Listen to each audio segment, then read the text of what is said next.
Misschien herinnert u zich nog, vorig jaar zonden wij een ingrijpende reportage uit over Luc Claessens. Een toen 18-jarige jongen die als kind bij een uit de hand gelopen stoeipartij ernstig hersenletsel opliep. In de loop der jaren deed hij meerdere pogingen om zijn leven te beëindigen. Uiteindelijk vond hij een uitweg met het schrijven van gedichten. En deze week rolde zijn eerste bundel van de pers.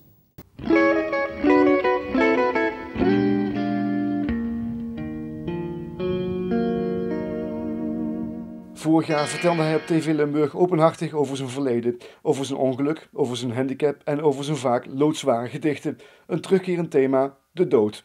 De reacties op de uitzending waren zeer uiteenlopend. Ja, natuurlijk een beetje terughoudend van hoe vertelt hij nou, want er is gewoon alles naar boven gekomen in die reportage. En ik heb er zijn ook reacties gewoon van wie kent ze dat zeggen en net zoals gedichten over gedichten die ik heb voorgelezen. Maar dat heeft gelukkig wel uiteindelijk wel een positieve wending gekregen. En met die personen ging het ook gelukkig een stuk beter tussen Euro en tussen mij, dus dat is wel heel fijn. De zeer persoonlijke gedichten werkten louterend voor Luc en voor de mensen in zijn omgeving. Het feit dat zijn gedichten nu al gebundeld worden, zegt iets. Een uitgever kijkt namelijk eerst voor welke doelgroep het manuscript is en of er een markt voor is. Ook in het geval van Luc. Maar het lag natuurlijk toch wel wat anders, omdat ik meteen in de gaten had dat er ook wel een boodschap in het boek zat met een maatschappelijke waarde.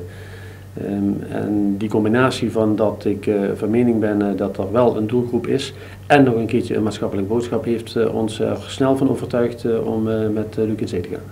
Binnen 5 weken na het eerste contact rolde de bundel van de persen. Sef Derks schreef een bijzonder voorwoord voor de bundel die Anders dan anders is komen te heten. Ja, Wetse Eder van Oosten heeft wel eens de afgrond in zichzelf gevuld. En we weten ook dat we het vermogen hebben om sterren te kunnen plukken. En door poëzie was hij toch nog meer van bewust. En Luc heeft die poëzie geschreven en heeft in mij laten lezen. En toen dacht ik, ja, dit is woordelijk een dichter. Hij is zelf in de afgrond ingedaald, heeft zichzelf ook weer eruit getrokken aan zijn eigen hoor. En hij heeft in afgrond in zichzelf gedicht. En daarom is hij een dichter. Een dichter, dat ben je, dat zit in je bloed. Daarom blijft het wat Luc betreft niet bij deze ene bundel. Je wil ook wel weer mee gewoon net wel. En dan, ik ben ook bezig, ik heb wat gedichten kloppen, eventueel straks in de tweede bundel.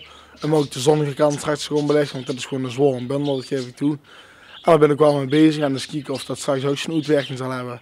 Maar dit is toch de eerste en de speciale. Dus deze zat er al speciaal voor misschien en dan eens kijken wat het gaat losbrengen bij de mensen en of het goede reacties oplevert.